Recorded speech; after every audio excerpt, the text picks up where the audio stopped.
Welcome to another episode of the Limitless Life Podcast. I am your host, Kyle Smith. And if you have not done so, hit the subscribe button so that you never miss another podcast. And if you love this podcast and want some more tips and tricks on how to improve yourself, go ahead and subscribe to my YouTube channel. There are tons of instructional videos there, and you can find the link below. But for today, my friends, my tribe, my community, I would like to introduce to you our guest, psychedelic coach, Kole Whitty.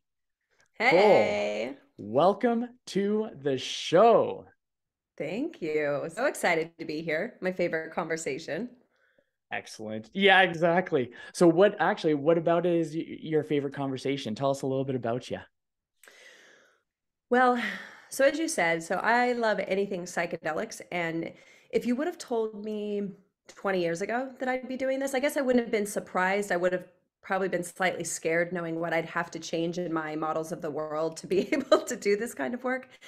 But in essence, I've been working in like the shamanic field of psychedelics for the last 15 or so years. I first got introduced to psychedelics 22-ish years ago, 20, whatever, math. That's somebody else. I'll let somebody else be good at that.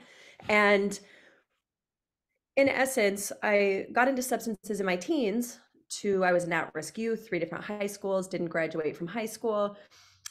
But as you can imagine, with an at-risk youth, it brings a lot of dysfunction if you're working with substances at that age, not necessarily the most desirable people or circumstances, which led me into the once an addict, always an addict world after a coma from GHB that put me in the hospital at 17. And then that led into becoming a speaker for groups like the DARE program and Partnership for Drug-Free America and national talk shows.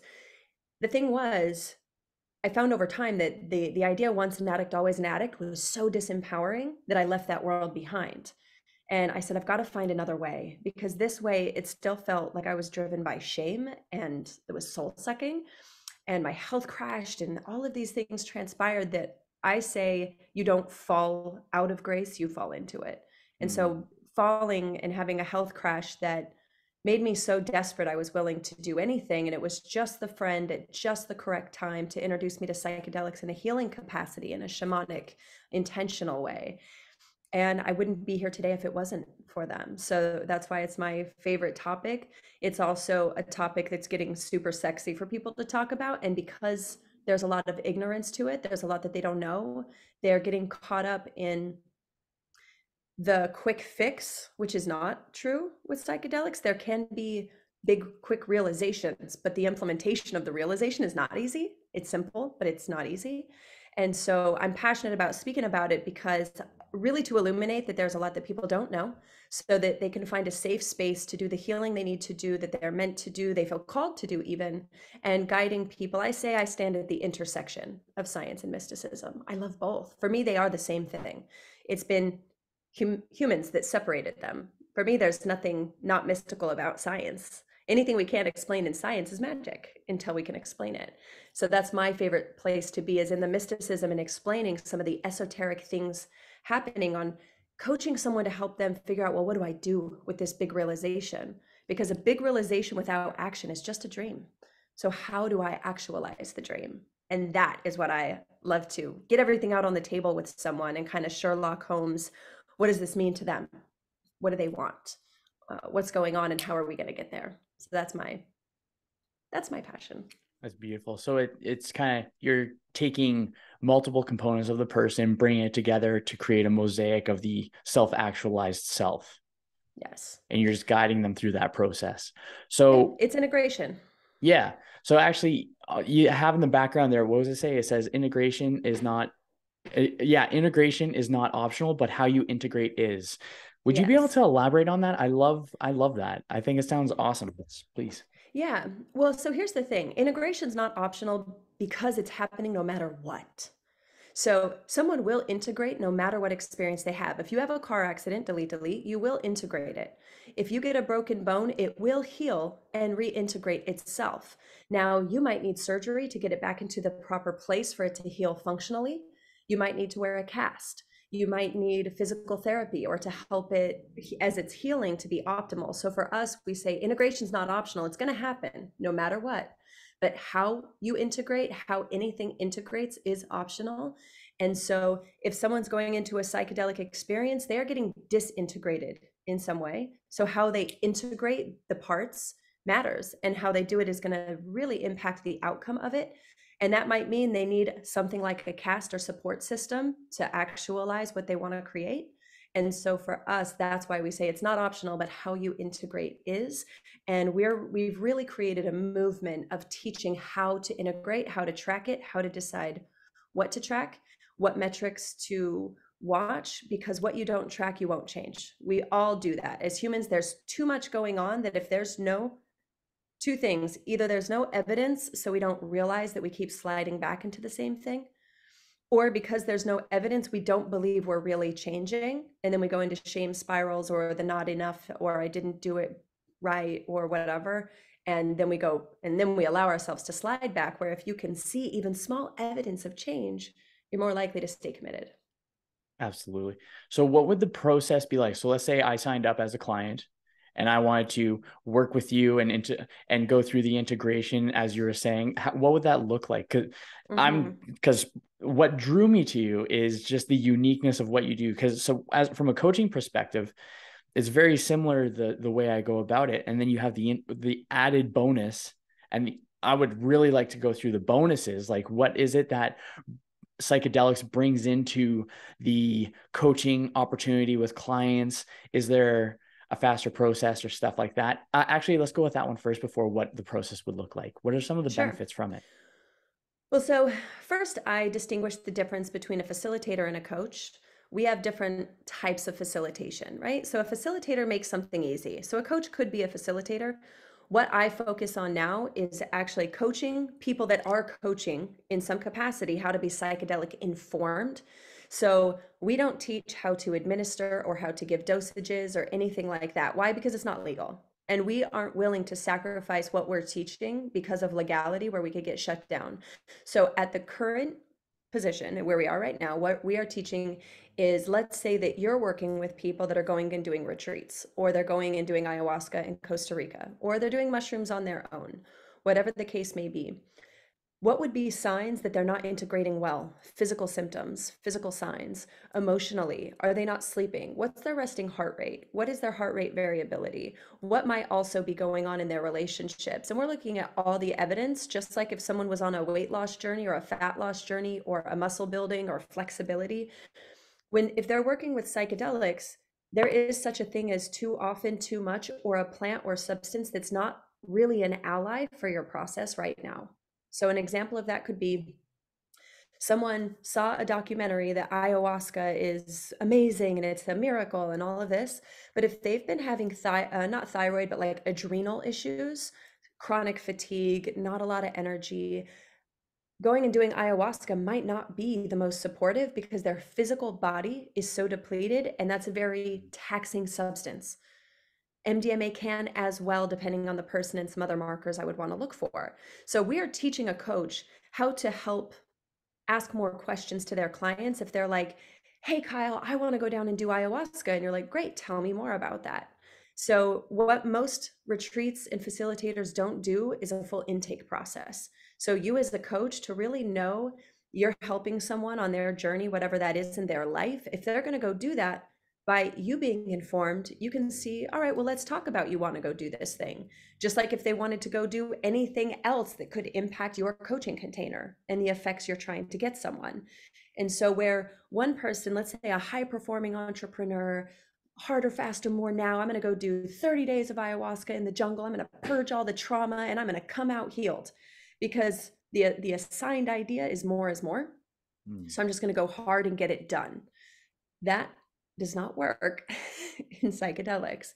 Your physical body won't permit it. It will shut you down, hit a wall faster, or cause other issues. So this is how I describe it. By being psychedelic informed, you understand the inner architecture, the psychotecture of someone's mind and body and mental processes.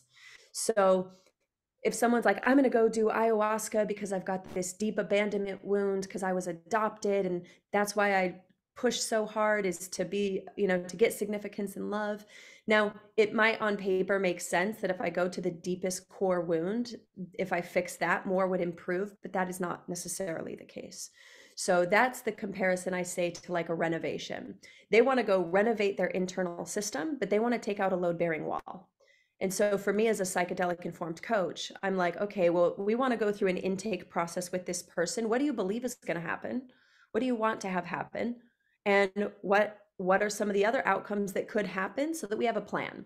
So if someone wants to go after a deep core wound that's like a load-bearing wall in how they can function, because it's an adaptation, right? Being high performance is still an adaptation.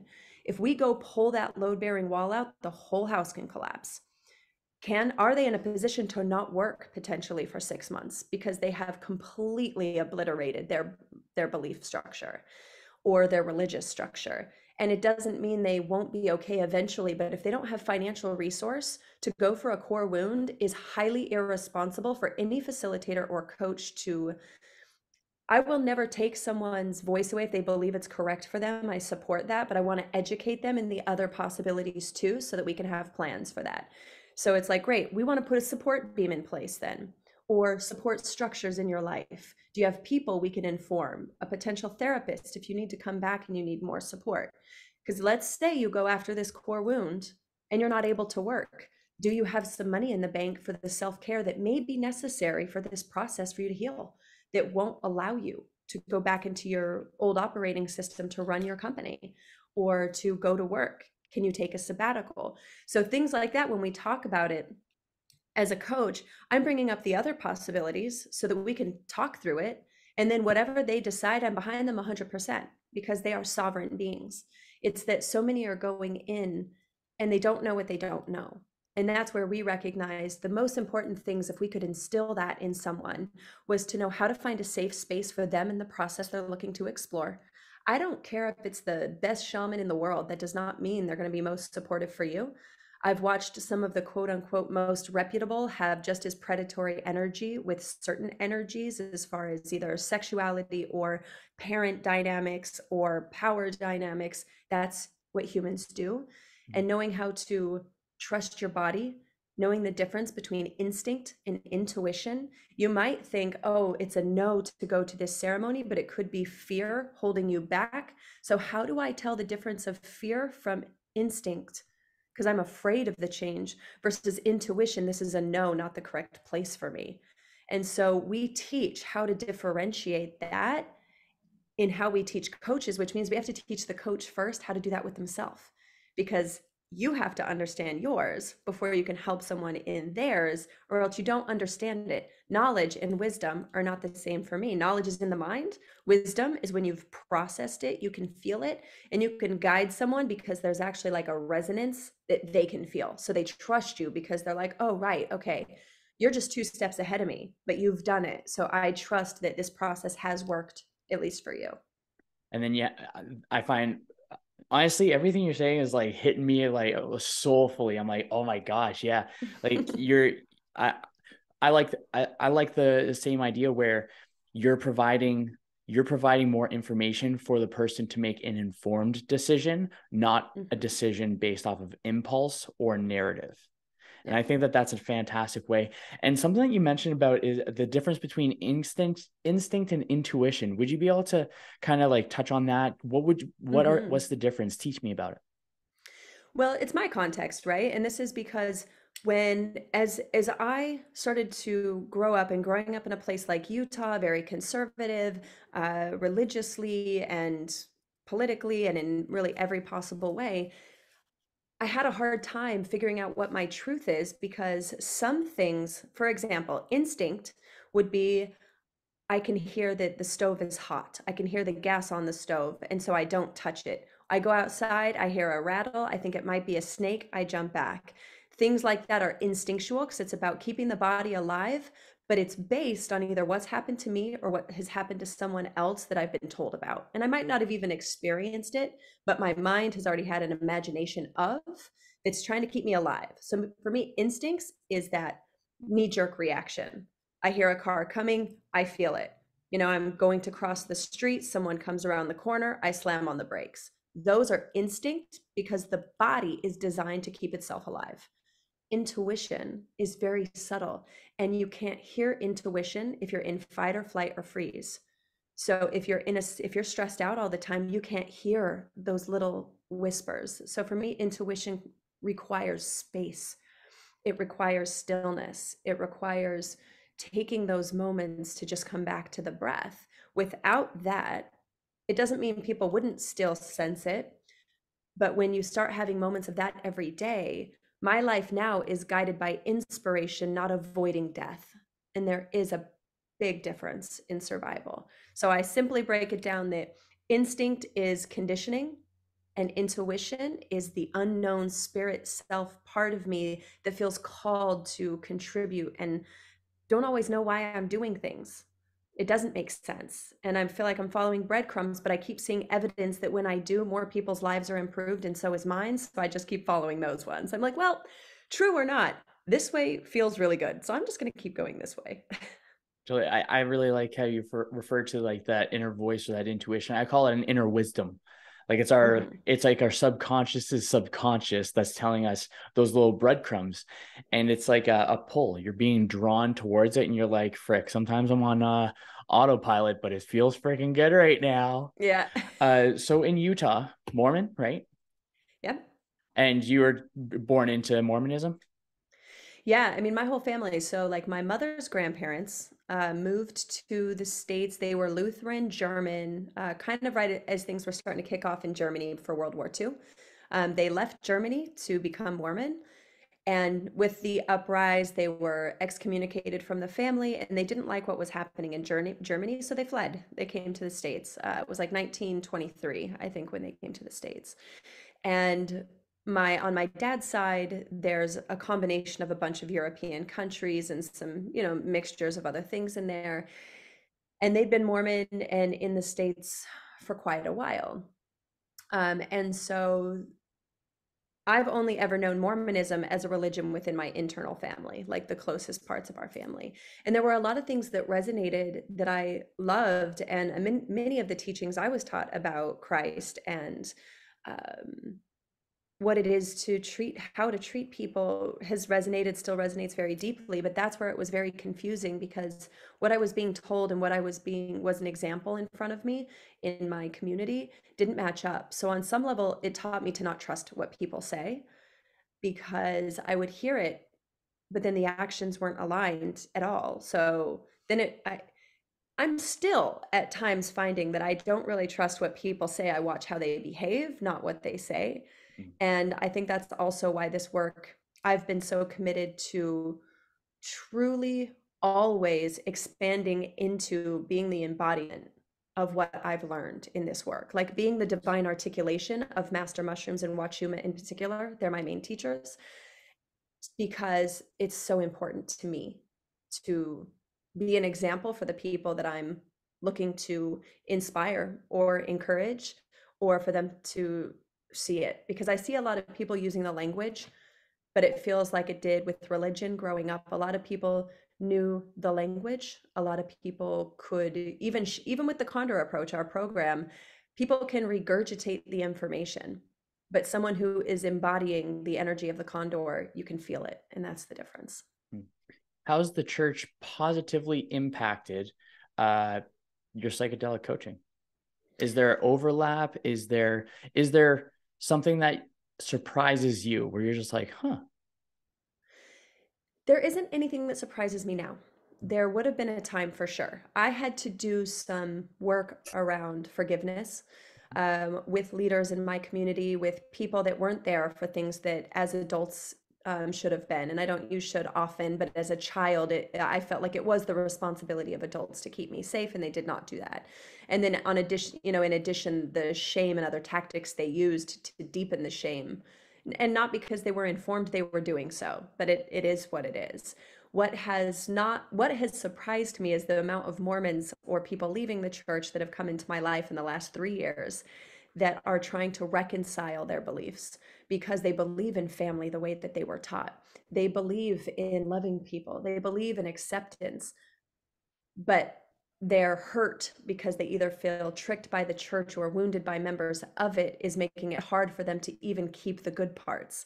This is where we talk about integration. What is it to integrate the beliefs and the gifts and the gratitude for what the religion did offer and how it conditioned me in some of the ways that feel good, without having to throw the baby out with the bathwater?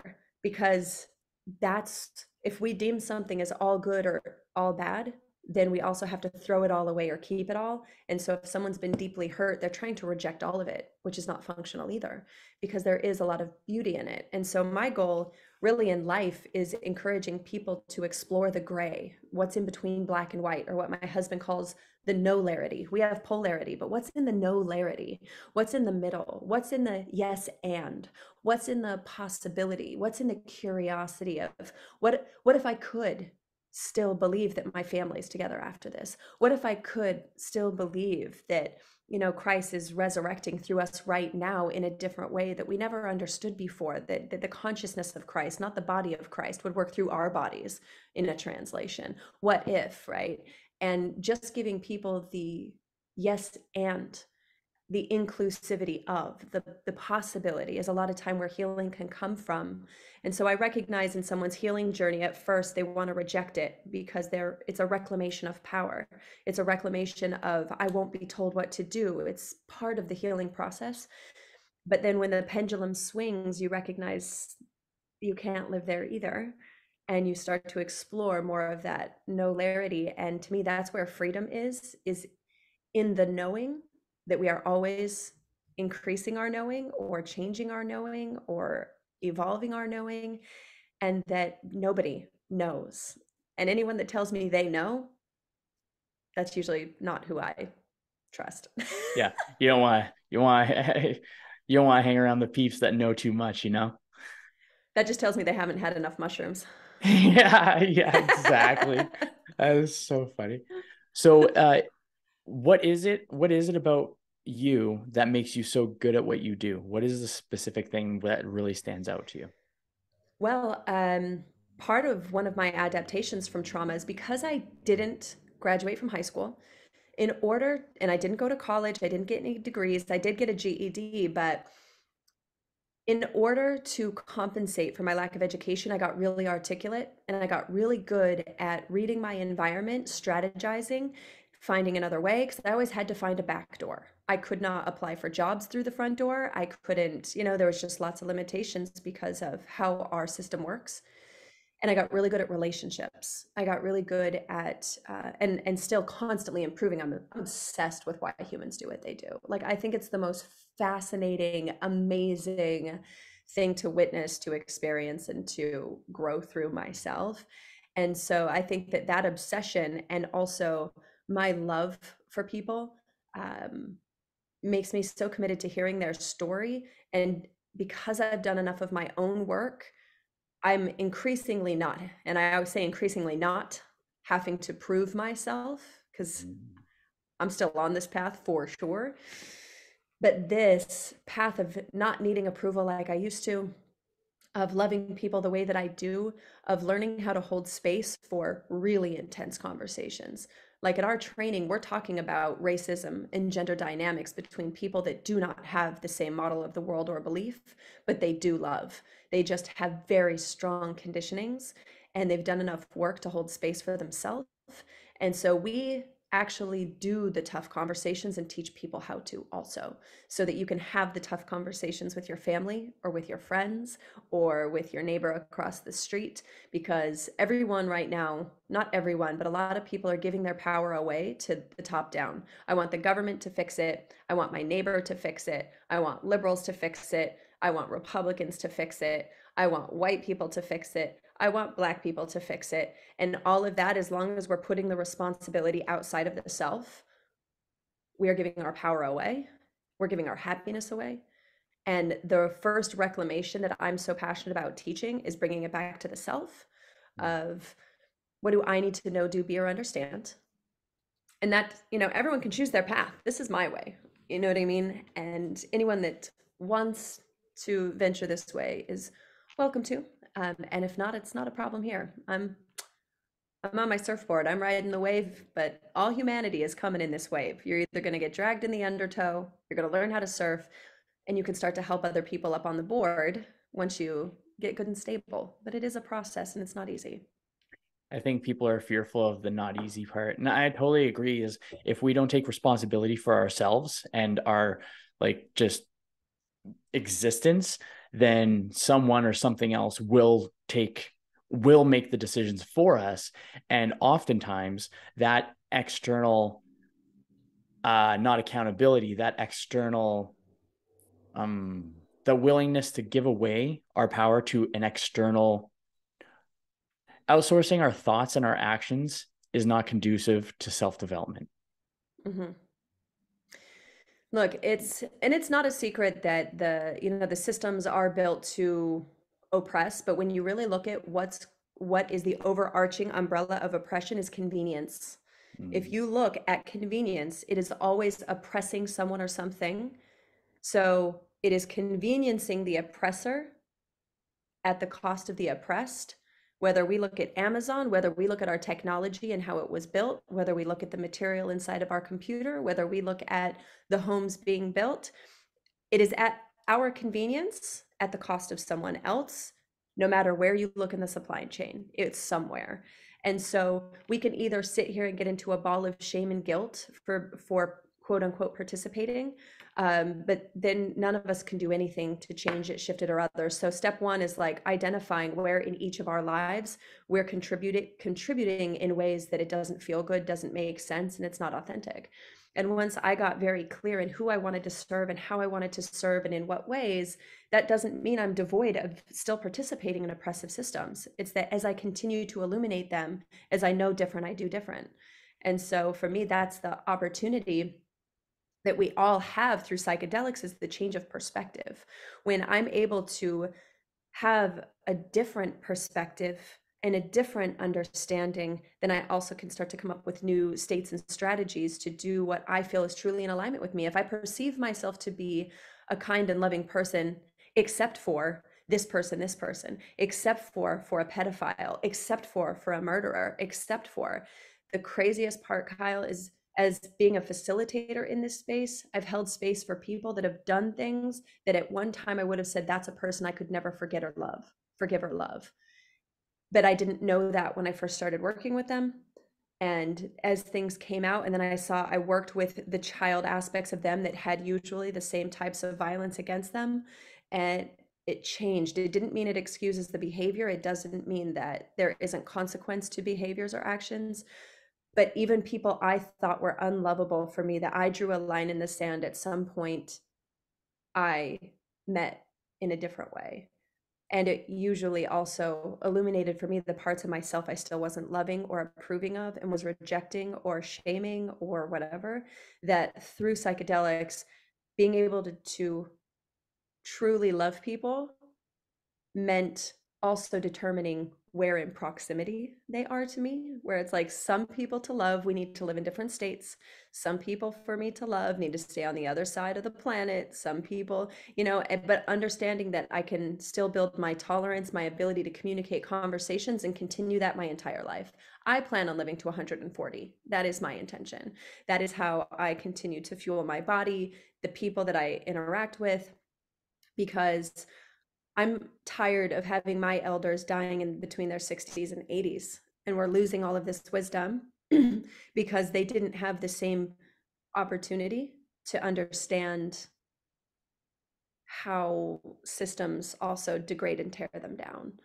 And that's that's probably a whole other podcast, but No, I think it's fantastic. I really I love your perspective.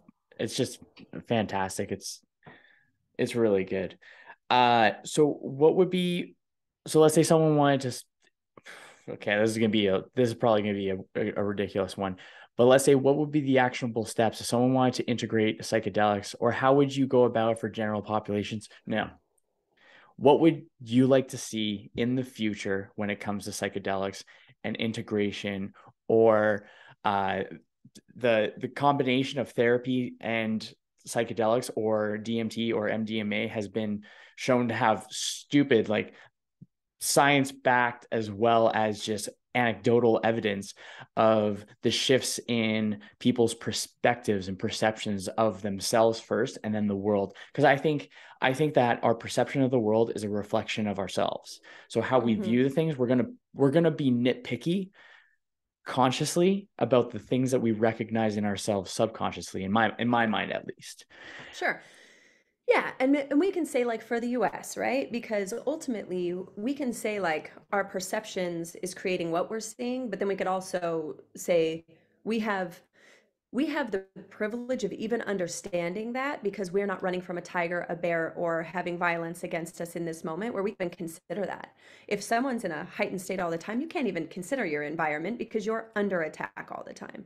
And so we'll speak from the privilege of having enough safety to even consider this. So anyone listening right now is probably in a position that they can take a deep breath, even in this moment, to consider this. That is the beginning of being empowered in your life choices. Is once if you can pause to take a deep breath, you are okay to choose different. And it's not, again, not going to be easy, and it does not diminish any of the traumas or dramas or people that are out to get you or whatever, but it's first finding those moments of stillness. And so if I was going to set a collective intention of what I would wish or what I would hope for, is that if someone is called to really exploring this work, is to spend 30 days journaling, of writing a letter to the master teacher they want to work with. If you're going to go to the jungle to work with ayahuasca, write her a letter like you're going to meet someone, like old days. Think about it, World War II, like my grandparents wrote letters back and forth. If you were to write her a letter and start to cultivate this relationship, what are you looking for? When I look at intention, I break intention down as what do you want to know, do, be, or understand? And maybe that's 4 weeks before your experience. You write ayahuasca a letter. What do you want to know? Tell her. The next day, what do you want to do with what you're going to know? What's your intention for the future with what you want to do? Who are you going to be? Who do you want to be? Who do you envision? What will that require? And what might you need to understand in order to take the next steps? And your intention might be like, dear ayahuasca, I want to come meet you. I want to hear. I've heard so much about you. Write that. But if we started to approach it like we were building a relationship that was going to be long lasting, that it wasn't going to be a one night stand. A lot of people go into this like they're going for a one night stand and they just met someone on Grindr, where it's like, cool, I'm going to go like have a one night stand with ayahuasca and never talk to her again. Like that's honestly, I think a lot of what I see energetically is people are showing up and they're taking. I'm going to come sleep with you and get the medicine from you and the gifts. And then I'm not going to connect with you, but I'm going to talk about it. I'm going to tell all my friends about this amazing night we had together. But it's about the rush of telling people they did it. It's not about the connection, the essence, the divinity that can come as a result of that. And so if every person approached it, like if I was going to meet with a person and build a relationship that I want to be life changing, then how would I approach it? How would I prepare? And if every person spent 30 days in a self reflection of a personal dieta or diet, of what they're consuming in their heart, mind, and body, if they were evaluating the relationships in their life, what's working or what's not, or what's going on in the body. We created a workbook that I'll give you that's totally free for people to download, that is follow that for 30 days before and 30 days after. I've had people send me that it's a 7-day guide, but I recommend doing it for 30 days. 7 day is kind of like a minimum before after. And that's more just because people, when I gave them 30 days, they just don't do it at all because they saw 307 pages and were like, forget it. So just start with 7 if you need to. I'll have that in the But link in in the description below. Perfect. But in that awareness, one, it prepares you for the experience itself in a completely different way. Two, the teachings deepen and expand over 30 days. What typically happens is someone goes and has a peak experience. Then 3 to 4 weeks, 6 weeks, 3 months go by, and they didn't really integrate it. into their day-to-day life. And so they end up sliding back into old ways. And then a few months down the road, they feel like they need to journey again because they've lost the magic or they lost the teachings. The truth is they didn't integrate it or find a way to be reminded on a daily basis. If you look at my table behind me, I've got magical objects galore from different journeys that these are a reminder. I have a little mesa, or what would be called like an altar in English, is what it's basically, that is for me to connect to these teachings and these offerings. You'll see it in my jewelry. There's certain crystals or stones that I'm looking to remember something. And by having bigger pieces of jewelry, there's a presence here that helps to remind me. So if I'm in a psychedelic experience and I'm wearing like a ring that I'm wearing now that has an eye of Ra, and it's got, I can't even remember the stones offhand right now, but in the journey, I'll wear the ring. And as I'm affirming a lesson or a teaching, I'm pushing on the ring. I'm pushing my knuckle down with the ring.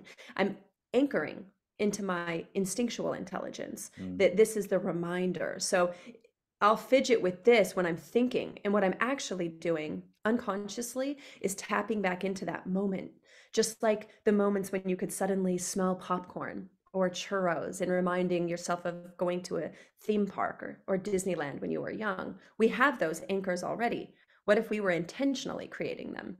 And so I'll tell people, spend 30 days before the experience, spend 30 days after in that deep reflection, and take something with you to store it. There are certain cosmologies where they'll talk about your memories of your journey are stored in certain types of crystal. And that's why you'll see, I used to think it was all woo-woo stuff, for sure. That's why I say I'm at the intersection of science and mysticism, but I go deep into both because I love both deeply. And it's one of those, just approach it like a scientist. And what would you like? What makes sense? But who you sit with, the people in the space matters tremendously. That we could go into also. But, research is an interesting thing because I use research, and I use research to fulfill the tasks or things to destigmatize as necessary. But for me, the research doesn't mean anything because it's studied on very specific demographics, which are typically white males between very specific ages, typically. I work with a lot more demographics than that don't fit in that demographic, and we see very different outcomes.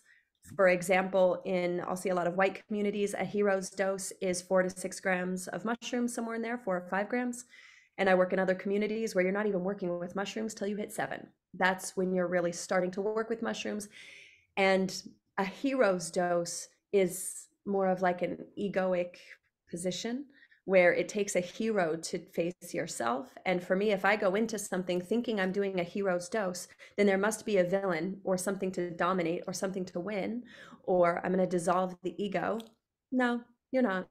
You're going to change it. You're not going to dissolve it. It's not going to die. It could feel that way, but I assure you it doesn't take long for your ego to come fully back into swing, rebirthed in some new articulation.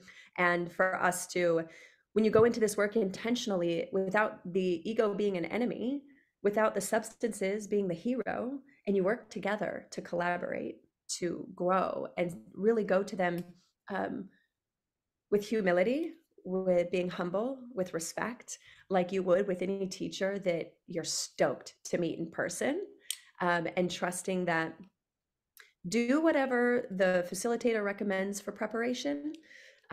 For some people, they think more is better. For some people, think less is better. There's not a right way. So it's getting informed on what makes sense for you, understanding medications, contraindications, because in research, they're going to tell you, most research will tell you SSRIs and psychedelics are bad and you can't do that. But there's plenty of doctors that in Oregon, Dr. Erica Zelfand, if you follow her on Instagram, and my own personal experience as well, and this is not medical advice by any stretch, this is merely to say other evidence that SSRIs and mushrooms or wachuma is not really a problem, actually. Just usually requires a higher dosage because the impact, but again, not medical advice, but the research, much of it is old. It's mostly on white males. And even for someone with a uterus and ovaries, you are hormonally, chemically 4 different people in a month. So that hasn't been studied. So yes, we have the research, it's beautiful, but don't put the research again as jurisdiction or Yeah. power over the self. But hey, if it helps you feel better, rock with it.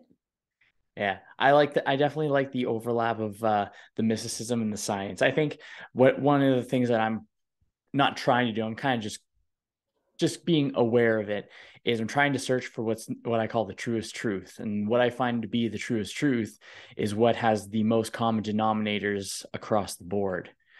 And so it's I think that where even science and mysticism or woo or whatever spirituality overlaps, that is still a connector to the truest truth, because the truest truth is the needle that can fall among philosophy, psychology, theology, what was that the other one, psychotecture. I love that word. That was a good one. So what's been one of the most obviously you've had plenty of experiences yourself, but for someone that you have coached through a process, what's been a shift or a change or an evolution that you have been able to experience and witness in someone that you've worked with? Honestly, there's so many. Um, I'll stick to sharing my personal experience just because I can really only describe a personal experience. Otherwise, it's, wrapped up in my perception of what I'm hearing from someone else. And I can say that for myself, I made massive diet and lifestyle changes in my life before I got into this work. Um, but that was like 60% of the symptoms. The other 40% was trauma, childhood experiences, and self-hate, which we could say the self-hate also came from those two things. So in my own journey, I would not have been able to find out that my endometriosis was caused from assaults on my sexuality from 8 to 12. And it was the internalizing of shame that I was having on myself that caused that area of my body to become uneasy and then diseasy. And through my psychedelic experiences, I was able to reclaim my innocence, that I didn't even know that was a thing until I went through the experience and recognized that when that started at 8 years old, I lost something. There was an innocence that was gone after that. It was gone in all my pictures of smiling, in my fun. I got a lot more serious, and I was dealing with very not child thoughts in my mind at that point. And so, if it wasn't for psychedelics, there's no way that I could have healed to the capacity I have now. Before psychedelics, I was on a path of, I was just trying to get my life to suck less. So I was like, okay, my life sucks at like a 7 when I get out of bed because I was in so much physical pain. Your tolerance for anything else is really low. So I was like, but when it's under, like when it's at a 5, I can get out of bed, even a 6. So I was just hoping to have a life that I could get out of bed and be with the people I wanted to be with and love the way I wanted to love and do the things I wanted to do. Because I felt a tremendous purpose, but I felt like my body was the blocker. It felt like, why is my body against me? And what I came to find out and realize was it was the self-hate of why my body was operating the way that it was. And that relationship, in healing that relationship, was the only way. And I don't know if I could have explored it in other ways. I don't know that I could have understood how much I hated myself and been driven enough to that work, because I had a ceremony experience where the the mushroom told me, or showed me, it didn't tell me, it showed me. It was like, no, you hate yourself so much on a molecular level that you're trying to kill yourself from the inside out. And it showed me leukemia. It was like, you actually hate yourself so much you don't think that you deserve suicide because that's too kind. That would be letting yourself off the hook. That's how much you hate yourself. And to really understand that, I was like, damn, I thought I just hated myself like everybody hates themselves. Like, you know what I mean? I'm like, nobody likes themselves. But I was diminishing how severe mine was. And I was in a trauma comparison in my life where it was like, well, yeah, I've had some rough times, but compared to this person, like I'm lucky and I should be grateful. And that is a Utah culture thing too, where it's like, you are lucky. And I'd been in a coma, but I survived. I'm lucky. I'd been kicked in the face by a horse, but it only broke my nose. I was lucky. And I had all these stories of bad things happen, but I'm lucky because it could have been worse. And I lived by the model, it could be worse. And so I didn't allow myself to see how bad it really was. It's like, so when I understood that in that ceremony, I was like, oh, I have work to do. And I spent 6 years deeply healing, working with that, facilitators, teachers, shaman, coaches, doctors. I mean, you name it. I started to really learn about myself and understand myself. And so I can't imagine, with even what I know now, all the tools I have now, I can't imagine another way I could have come to the things I needed to see and truly understand how intense it was. Um, and there's other parts of my journey, surely I could have done other ways. So that's why it's important to have a coach or someone that can really put a few options out on the table, because maybe one time it's not about going into the journey, it's about internal family systems or EMDR therapy or doing ice baths. Like, no, just get out of your head. That's, and that way you can do it down the street, right? For $40. You don't have to get on a plane to Peru, whatever. And so it's really that these master teachers are not the way, they're a way. The more you can show up intentionally and with that consideration and with that like really clear intention, even if it's just the intention to open up and to see, that's going to really inform the experience that you have. And when you're referring to master teachers, you're referring to mushrooms, correct? Just Mushrooms want to or make sure. wachuma or ayahuasca or cannabis. For me, Cool. they're all teachers depending on how you show up. That's fair. You mentioned, and I freaking love how you've talked about this pre-call as well, but you mentioned it diseasey, right? Mm-hmm. And you mentioned the spectrum of ease to disease. Mm-hmm. And please touch on that because you worded it so well. I'm being honest, I'm just gonna snag that, put that in my back pocket, and I will reference it sometime in the future. It is very much you described it so well. Yeah, go for it. Tell us Thank about you. it. So it's one of the core concepts that we teach is what we call the health continuum. Because everyone will say, yeah, I'm pretty healthy. But what does that mean? There's different types of health. So if we break down healthy, it's heal thy.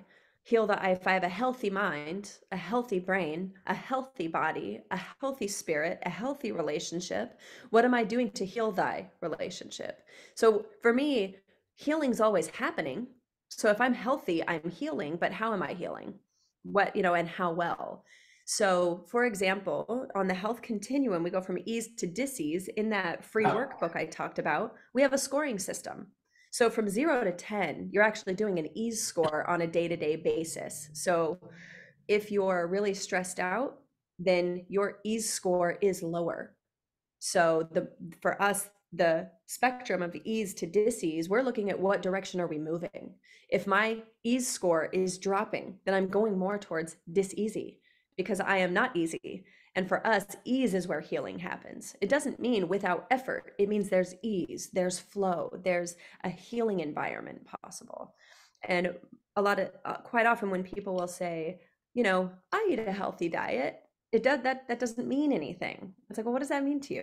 Walk me through it. Because unless you feel awesome, incredible, then it might not be healthy for you, either what you're consuming, how you're consuming, at what time you're consuming. And so we started to really recognize that my husband, my partner in our business and life, has been a registered nurse for 31 years. He did 25 in emergency rooms in New York City, well, 23 in emergency rooms. And we've talked so deeply about this continuum from this continuum of health to ease and disease. And so even in going into a psychedelic experience, someone might find ease for the evening, but if they go back out into a diseasy environment, they cannot heal there. So these experiences can show us what's possible, but then we have to have a healing environment in order to really support being in ease in every possible way. So when someone comes out of an experience, if we're looking to create a healthy life. It's what can we control with immediacy to create ease. That might mean, oh, you know what, I need to have this conversation with my mother. It's been pending for 20 years and, I've got all my excuses, but I can feel it. I can control that with immediacy. You might not be able to leave a job right away, right? There are certain circumstances, even if your job is soul sucking, you have insurance, there's other things you have to pay for. That's not an option right now. So we're looking to, as my friend Alex Sharfin says, lower pressure and noise where we can to create ease. The more we can find ease, we can have a clearer thought process. The more dis-easy we are, the more fight, flight, freeze, or fawn response we're in, and we can't think clearly. So how could we delineate, decide, or make decisions for things to be different if we can't think? That's why in poverty, that's why in a lot of the systemic racism and issues that we have in the United States, there's people that don't have the privilege to even breathe because they are under attack financially, emotionally, systemically, from every angle. So no wonder there's not Internally. even a thought of change. But that's also why sometimes when people will leave that environment and put themselves in a new environment, they're able to grow and thrive because they make a decision to get out, but then it doesn't change where they come from because the people that can't get out.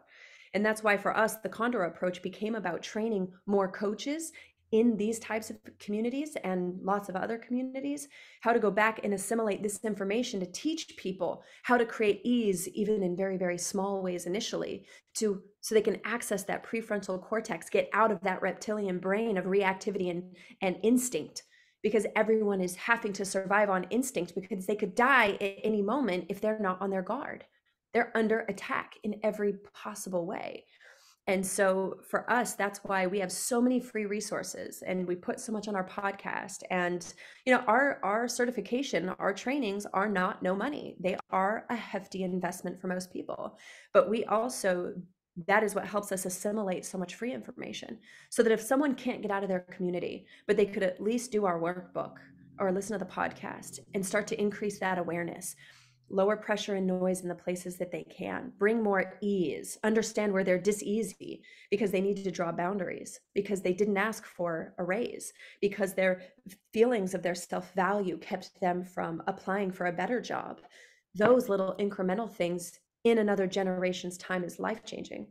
I would love for it to go faster, and I'm doing everything in my power to make it more available, which is why I have to make a buttload of money. Like, here's the thing. Anyone that says money doesn't buy happiness hasn't given enough away. I love making tons of money because I love giving tons of money.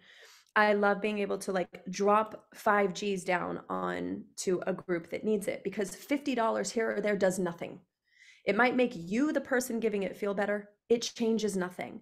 So big change requires big money, and I'm not waiting for anyone else outside of us in the Condor approach to do it. That's what we teach our coaches, is how to be contribution driven. Like, I want to contribute this much money. That's where we start. Not how much money do I want to make. We say, how much do I want to give? Then we come up with how much I'd need to make. Then we create a business structure. Because what most people do is they have this desire to give. And so they go, I'm going to donate 20% of the proceeds, but everyone is terrible with money, which is why most people don't have any. I'm still in this learning process too, so don't get it twisted. I got special things I'm still overcoming too. But when it gets to the end, there's nothing left because people didn't plan well, because it's a learning process. And so they're pouring pennies when they wanted to pour dollars, and there's just not enough left for themselves to fortify their own lifestyle. And I honestly think that for anyone that wants to work in the psychedelic field, if you don't build in your contribution model first, you will never be authentic in what you say you want to give and what you actually give, because it wasn't planned into the business model.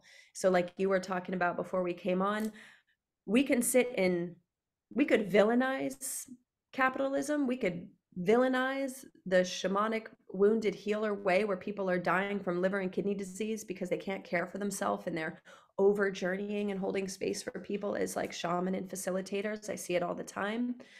Or we say the world is changing, it's evolving. How do we work with ancient technology and modern and future technology for the service of humanity?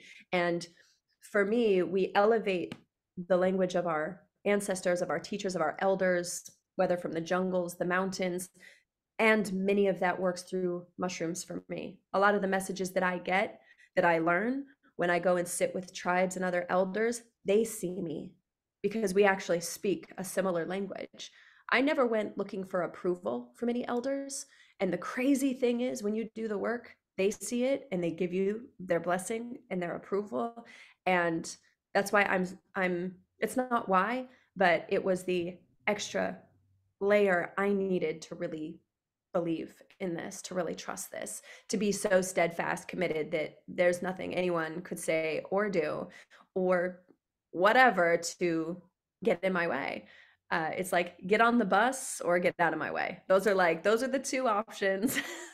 Or, go live your life somewhere else. Yeah. The bus is going whether you're on it or not. Right. Yeah. I really like, I love how you refer. So you went with, you had the part where it's capitalism, but then you said so stuff having to do with the liver. So those would be like overconsumption, overuse. That's like a dependency. That's using it as a crutch, not as a tool to learn. Correct? Is that? Well, no. So here's the thing with, let's say someone's facilitating ayahuasca, for example, and even not just ayahuasca, but really any master teacher. Your body is, when you look at the kidney and the livers, they are cleansing and clearing and breaking things down. So if you're processing people's energy, and if a shaman or facilitator, ayahuasquero is what they're called in the jungle, is doing ceremony 4 nights a week, 5 nights a week, they're also filtering the energy of everyone in the room. But because people are so desperate for this work and they have to go to the jungle or they have to go somewhere else, then many people's bodies are being placed in these ceremonies so consistently without the body being fortified and the self-care. So then they're becoming sick healers. And I'm seeing this in psychotherapy with therapists that are becoming psychedelic therapists because they can't make enough money because all the red tape and regulation. Holding space for these things is not just sitting there. You are creating an energetic container where you are sharing the person's energy. It's moving through both of you. And we can see this already with nurses and first responders with fatigue. They are, whether they realize it or not, they are human bodies, that instinctual part, are listening to each other and informing each other's bodies, which is why for many nurses, doctors, first responders, shaman, these are people working the front lines. It's creating trauma within that person to hold space for that. And so without an infrastructure to make sure that they have the proper diet and nutrition for the body to recover, that they have rest days and the opportunity to sleep and to recover from those things, their bodies are starting to degrade. I can't tell you how many shaman or facilitators I know that start having really weird health problems and restlessness, and they can't sleep. And we could go into the spiritual aspects of entities and spiritual work, or we can keep it in a very spiritual talk about dysregulated nervous system. Whatever we call it, it's common. And if you don't have a process for clearing yourself emotionally, energetically, spiritually, then it starts to degrade the system because, again, it's a stressor. And so as your stress goes up, if you also then add financial stress because bills have to be paid, because retreat centers need a new roof, because the shaman had a stroke, because of this happening, then that added stress on the person facilitating is going to get them diseasy. And just because someone's doing this work does not make them suddenly not human to stressors. And so it's more that this is why tracking the body is so important. If the body is showing signs of distress, if the hair is thinning, if you're not sleeping, if you have a cycle but you're not having it regularly, knowing the cues and signs that your body's actually not easy, it's getting more and more diseasy, is important. Otherwise, it's another non-consensual attack on the physical body like we have out in the world, because you're not talking to the cells of your system. You're not seeing the signs. And at some point, if you don't see the signs or the whispers, you're going to get a 2x4 to the face to shut you down for the body to recover. Well said. Yeah, fair enough. What do you think are some, I think would be a really good question, super simple question. But I think it'd be kind of important for folks that are just not aware of it. They're fearful of it. They're interested, but there's like stigma. There's like all the kind of negative things to just kind of increase the resistance to wanting to explore or engage in curiosity. What are just misconceptions, either psychedelics or ayahuasca or practice or intention? Where have you found, or what do you think are a couple different misconceptions folks would have that you've experienced or I recognized? mean, there's none and there's lots. It really comes down to the person's, like for me, all truth is relative to a person's context. And so my first question is to their context. If they believe that psychedelics are addictive as far as chemically, that's not correct. However, mushrooms are not addictive chemically. But if someone can only find significance in God source experiences through mushrooms and not out in the sun, not with the wind, not with the bugs or the birds or the trees or relationships, then they can become addicted to the significance that those experiences, those peak experiences bring. The same with a person building a business. If you don't enjoy the business part and you only enjoy the payout or the buyout, you're actually missing so much of the journey, right? You're always driving towards the outcome to one moment, and then you're kind of missing the point. And so that can be addictive. Or if someone is not enjoying their life, MDMA can be addicting in that it's the only way they can experience love. And so as far as misconceptions, it comes down to more of a question, if someone doesn't want to, I don't think anybody should or has to. Why? My question usually, if someone's like, oh, I would never, and I'd be like, okay, no problem, right? So I don't try to convince anyone, depending on how hard the stigmas are. But typically, people are curious and they're nervous. And so if someone's curious and nervous, the first thing that I recommend is for them to do more research around the different types of master teachers. In a perfect world for me, more people would explore through mushrooms and wachuma, also known as San Pedro, because they're more regenerative. They can grow almost anywhere. Something like ayahuasca takes years. It needs certain conditions, and there's lots of other reasons too.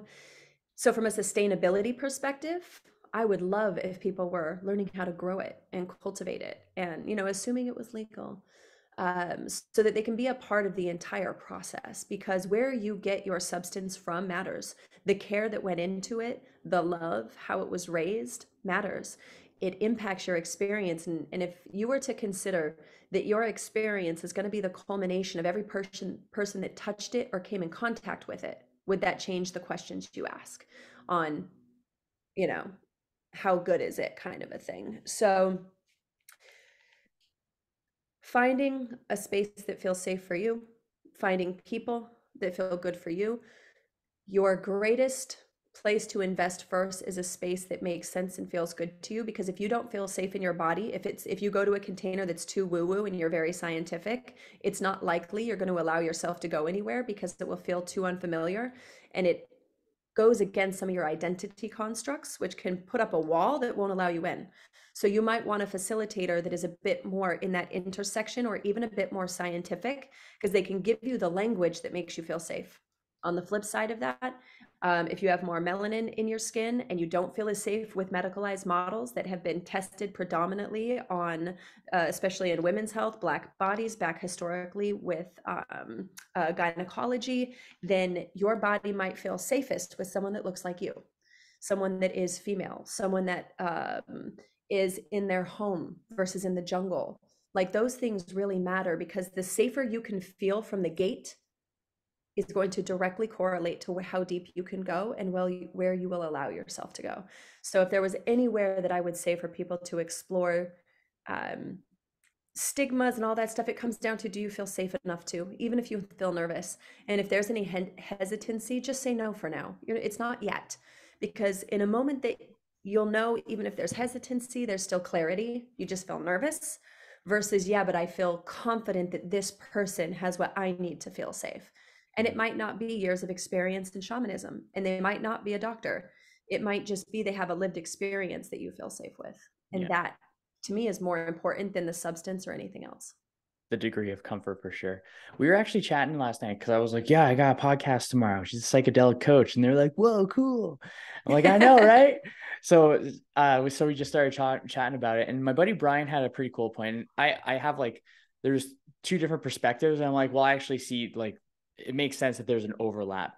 But he said something where, for my own experience, because I've definitely partook in these wonderful teachers, and something that I found is the difference between when I really dialed things in internally. I think how, Mhm. or he kind of mentioned it last night, it's how, where the more healing or the more self-actualization internally we have developed, we have created, we have um, just grown, the journey itself will have a much smoother trajectory. So would you say that that external comfort can also have that internal comfort, sorry, could have a very big role, or maybe a slight predictor as to what the journey is going to be like? Yes, and so we break it down to, you hear a lot of times people talk about set and setting, but we look at mindset, body set, spirit set, and the setting of where you're sitting. So when you look at those factors, then yeah, my body set, if my body's very inflamed, if I was drinking last night, if I got up and had a bunch of coffee this morning, then my body set may not really be in a more neutral position and open to receive the messages and where this plant or fungi could take me. And so it anything that you do, if you dial all those in a perfect world, you would clean the space where you would want free of clutter. You would want it clean, like you were having a guest over that you value and that you appreciate, right? You want to have like be showered yourself, be cleaned, just having like any of the residual of your week washed off of you, so you're not bringing in things that you don't need to bring with you. It's very symbolic. When I enter this space, I stop at the doorway, I take a deep breath and imagine setting anything down that is not mine to work on. Family, friends, I can't do their work. And so I will imagine setting it down at the door before I walk in, and know that when I leave, anything I choose to take with me is mine to take. I can, but I don't have to, because I know in the moments that I'm there for myself. So that's why that journaling, the 30 days before and 30 days after, or even the 7 days before, that's what that's doing, is it's getting that clarity in self. And a lot of the reason why they tell you to dieta or eat a certain diet before something like ayahuasca, they're looking for you to be very bland and free of things that change you're kind of getting rid of the highs and the lows, so that you're starting from a springboard that's pretty level and even keeled.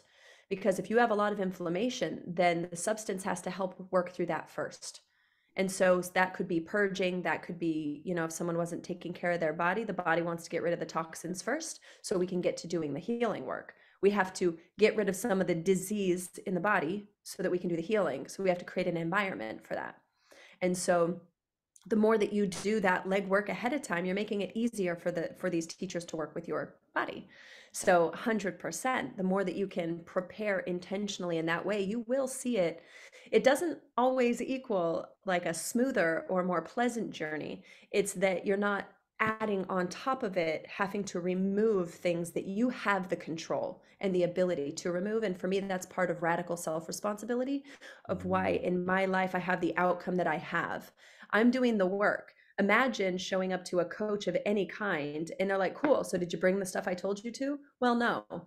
Okay, so you're paying me, $5,000 for today, and you show up without the pre-work done? Then are you really here to do the work? Because this is going to be work, but you had an assignment, you had a way to prepare. So that's kind of how I see it.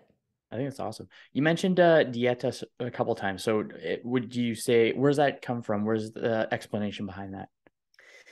Dieta, as far as shamanism or as far as ayahuasca, it's diet in Spanish. So in the shamanic practices, dieta, they'll give you certain plants or eating styles leading up to the ceremony. So if you go down to the jungle, they might put you on a specific plant to prepare for the jungle, for ayahuasca. And so your dieta is to that certain plant. Or if you're going to work with ayahuasca for the first time, then the dieta they might tell you is to not have animal proteins, not to have fats, get rid of any refined sugars and really too sweet of sugars, not having fermented foods, caffeine, and it's removing and making a very baseline state for the body, very anti-inflammatory. And sugar spikes your insulin and drops it. And then obviously people have dietary situations too that you would consider, certainly. But dieta from the shamanic practice is really the preparation for the journey. Whatever you're going to do, that usually is determined by the facilitator. They'll tell you how to prepare diet wise, but in essence it is the diet leading up to the experience. But something like mushrooms or San Pedro, Wachuma don't have the same restrictions typically. And if something is a problem for you, like if you notice you can't have coffee, or if you don't have coffee, it ruins your day, it would be advantageous the week before you're going to do a transformational experience to get off of coffee, to allow yourself that space, to take a break from it and go into that experience without it. And you'll be fine if you do. It's your life. So the lead up would be get your body as close to a homeostasis or a level playing field as possible. And then so that's physically, and then mentally have the intention and clarity of not what you're trying to get, but the openness of the experience. Yeah. Yeah. And it's going to vary. This is where you're approaching it like a scientist. You might find that a facility, like now, if I go to Peru, right? Because we lead trips every year and a half, 2 years now. We used to do them every year, but we lead trips to go work with some of our elders down from the jungle. We fly them from the Amazon into Peru. And now I don't stop animal meats until maybe 3 days before. Why? Because I've had conversation with ayahuasca with myself, and I was vegan for a while because that's what my body needed for a few years, and then I'm back to having meat. It's just what was the source of the meat, and what it came down to in my experiences was learning about my consumption. So if you take all these things out of your diet for a week, you'll see where you are addicted and codependent on certain substances because you just want sugar, you just want salt, you like, I don't want to have a boiled potato, you know what I mean, or whatever, just things that don't have very much flavor. But what you'll recognize with yourself is how many things that do control your mood that impact you in that way and that you get manipulated by. And so by doing the work to not allow them to do that, or to breathe through it, or to be like, dude, it's not that big, like, relax. These are not real problems, that is another layer of the work in preparation for the journey. And it always ends up reflecting in some way. For me, the first time I went to work with ayahuasca, I did the diet exactly like you're supposed to for a month ahead of time. I never follow rules, okay? Never. This time I did it to a T, only to get all the way to the jungle. And the first night in ayahuasca, she was like, by the way, you don't need to do any of that. I was like, what? What do you mean? I followed the dieta. She's like, yeah, but because most Westerners come with very processed foods and all these things that are bad for their body, or not. It's dis-easy, it's stressful for their body. I ate so clean at that point, no alcohol. I mean, I was clean as a whistle those days, right? And she was like, you're already doing like what that's intended to do. You're already there. So you don't need to worry about that right now. And so, it's merely a fascination that what I realized dieta was, it's going to show you things. And now I can let go of any substance for any period of time, from coffee to anything that I'm eating. I don't get attached to them the way that I used to. And for me, that's freedom. Freedom is not like I'm not going to interact with anything. It's that recognizing where I'm manipulated, what manipulates me, and what I want to do about it, and then detaching from the reactivity. To me, like, there's monks in Tibet where they did one study with this meditator that they shot a gun next to his head and his heart rate didn't even change. For me, that's freedom, because the instincts are still there. But when he went into the meditative state, that is where things can happen around you, but it doesn't jack you up. It doesn't ruin your day. You can have a bad moment, not a bad day. You can have some tough times, but not a tough month. There's still the light coming through the cracks, even of the darkest moments. And so that for me is the opportunity with Dieta, is to show you, and I've done that with fasting as well. What fasting has shown me at times is incredibly illuminating to how easily we are manipulated because of the things that we eat, that a lot of times it is a chemical addiction that we have an emotional anchor to. And by taking that break, it gives me another way to let go and surrender so that for the experience, I have already kind of prepared for that practice. I like that. There's two things that I share with my clients that kind of run along those lines as well, where it's uh, becoming self-aware to understand when we're turning an urge into an urgency. Yes. And then another thing when it comes to the I completely agree with the freedom being the within the self. And I like to use the analogy of a thermometer or a thermostat. Are you the one setting the temperature, or are you reacting to the external temperature? Are you in control of the dial, or are you just reacting to the temperature, right? I think that's so well said. That's so cool. Oh, which got me thinking about where was it? It was Dieta. Oh darn, I wasn't sure on where I was going with that one. I mean, we could go for days, weeks, a month. The thing is, like, the complexity of all Yeah. of this stuff, and this is only my perspective. And this is why I'm always fascinated when I'll go on a show, or like I did a speaking engagement last night and they were like, "Oh, I'm not an expert like you." I said, "First of all, okay, I am a baby in this joint right here. Like, I've been doing this consciously for 15 years. I've done my own work. I've worked with lots of elders. There is no such thing as an expert. The only thing I'm an expert of is my own perspective. And even that is relative, and even that is ever changing. But my goal is to be an expert of me and how I operate and how I work. But there is no one that is an expert of any of this. Like, it does not exist. It is impossible, because anyone that tells me they're an expert and they haven't done 50 grams of mushrooms, like Baba Kalindi E, and if you don't know him, please research. Rest in power. He passed in 2020. It was actually his birthday yesterday. And so now is the time to get curious and be mindful. If you follow anyone that's an expert, what are they an expert of? That's all. They're not an expert of psychedelics. They're experts of research, but that's the research they have. It's not like there's like this master research list that they're an expert of. It's like one channel, one field, one substance under this controlled environment.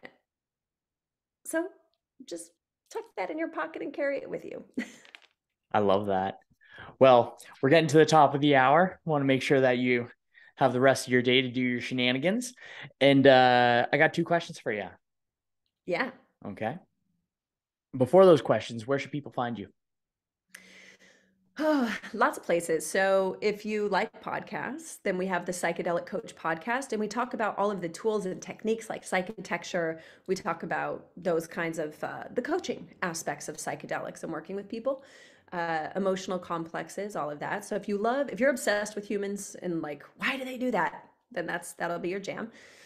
We also have Instagram. The Condor Approach is our Instagram. The free book, you can go to freeguide.vip, and I'll give you the link so that'll be in the notes as well. If you want to come learn this stuff, it's the Condor Approach. You can go to condorapproach.com if you are not a coach and you want to learn, or you can go to condorcoach.com if you want to learn more about becoming a psychedelic informed coach, and actually use this methodology with folks. So other than that, smoke signals, find me in the realms, you'll find me. I'm not too hard to access. I've found out I'm actually quite easy to find in the realms, maybe even more so in the 3D. That's awesome. Do you take carrier pigeon? Can I use carrier pigeon? Please use carrier pigeon. That would delight me. Oh my goodness. That's so awesome.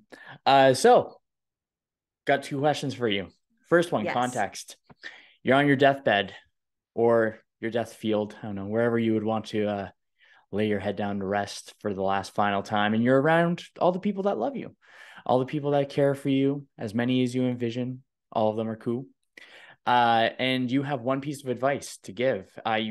All your content's gone. You have one piece of advice to give on your deathbed. And what is the piece of advice that you want to pass on to others? Hmm. Interesting. Something that Todd, my husband, and I have talked about in great deal is how bizarre it is that humans are buried in caskets. And so I think at this juncture, I would imagine one of those like tree pods that they actually put bodies with roots of a tree and they plant you in the ground because all things must return to be rearticulated for evolution. And our bodies are not, and our bodies are all the cells of where we've come from so far. So to put them in a box actually denies the earth the resources it needs for regeneration. So it's no wonder our soils are sick when we're like withholding the nutrients. So I think in a moment, in we would say transitioning to whatever comes next, I honestly don't know that I would have anything to say. I think it would literally just be such a deep gratitude for the gift I've had to the privilege I've had to know what I know. And it's not always easy to know what I know because then you also see the pain in people in levels that's not always easy to see, especially when you can't help them because they're not ready or they don't want to, or it's not their, I give everyone their sovereignty. So to be in a moment of deep gratitude for the people that I get to love, that have allowed me to love them, um, I honestly would merely see myself just saying, I love you and thank you. Beautiful. See you on the next spin. Yeah. See you on the next spin. That was very beautifully said. And for the final question, how would you define living a limitless life? What does living a limitless life mean to you? Curiosity. Your imagination is freedom, no matter what's happening in your environment. And so when something is limitless for me, then that means that I am not stifled by myself or anyone else in my mind, regardless of what's happening in the systems and what's around me. Limitlessness is strategizing. Limitlessness is camaraderie, collaboration, that I don't have to know the way. I don't have to know everything. So resiliency is limitlessness and resource through people and in every possible way is limitlessness. So it's just recognizing that I'm always one handshake away because it's limitless. There's 330 million people just in this country. So I have limitless handshakes to learn. And for me, that's exciting. Mm. Beautifully said. Oh, this has been a fantastic, fantastic conversation, Kole. Like it's been so good. Now, for you, the folks that have been listening, if you love today's episode, please do me a favor right now. Share it on your Instagram stories and tag me with the handle at Warrior Body Kyle, along with Kole. What Instagram handle would you like to be in stories? Yep, Mr. Kole. So it's Mystikole. Mr. Kole. That is one of the ways that we grow. Until next time, my friends, my family, my community, my tribe, I hope your day treats you as good as you look.